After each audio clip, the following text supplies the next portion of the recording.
Hello students, here I am again to continue with the animal Doliolum, whose structure I had done in the previous lecture, and now in this lecture we are going to do its sexual reproduction and its development. Some part of development we will be covering in this lecture, and then I will be concluding with the animal in the next lecture. So let's continue. Sexual reproduction. Doliolum, it's a bisexual animal. As you had seen in the structure, there are testes and ovary both present in the single animal, and the ovary is nearly spherical in shape, while the testes is different in shapes in different species.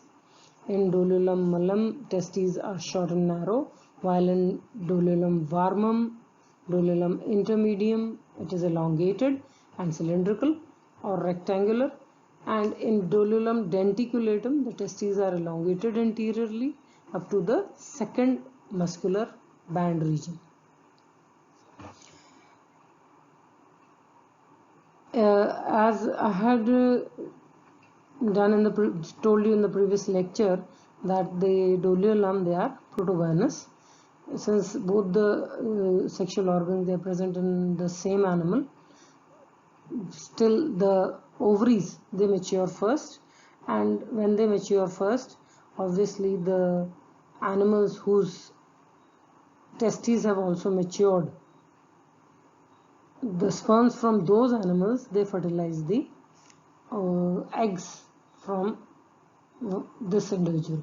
So there is a cross fertilization. For the animals to have cross fertilization, there is this arrangement: either the animals, they become protoandrous or they become protogynous. As in Oicupleura you had seen, they were protoandrous, and these Doliolum, they are protogynous. Development. The eggs of Doliolum are small and transparent, and they are laid at the time of fertilization. Cleavage is holoblastic, and gastrula is formed by the invagination within 5 hours after fertilization. The gastrula extends and is modified into cigar shape. At this time or stage, it consists of an anterior rostral extension, a trunk region, and a posterior tail. A large perivitelline space is present surrounding the vitelline membrane in tailed embryo. The large median vesicular region of larva and the perivitelline envelope act as float during the development. The temporary rostrum get modified into the stalk. Such a rostral outgrowth is commonly observed during development of many ascidians. After gastrulation, the tail contains approximately 40 caudal cells. Along each side of the notochord, about 40 fibrillated muscle cells form a band. The structure of notochord, number of its cells, and the cell forming the muscle bands are just like the most of ascidian tadpoles. The tail is not functional and is retained within perivitelline membrane. Therefore, it can be concluded that Doliolum have a close relationship with ascidians. So this is all about the development of the animal. Now in the next lecture, I will be doing the different zooids which are formed from this oozoid or the nurse stage. The nurse stage, it has as we have done in the structure in details, and it has 9 bands, and it has a structure known as the cadophore, and this cadophore, it has 3 stalks, and all the different stalks, they give rise to different kinds of zooids, and these zooids will be trophozoid, phorozoid, and gonozoids.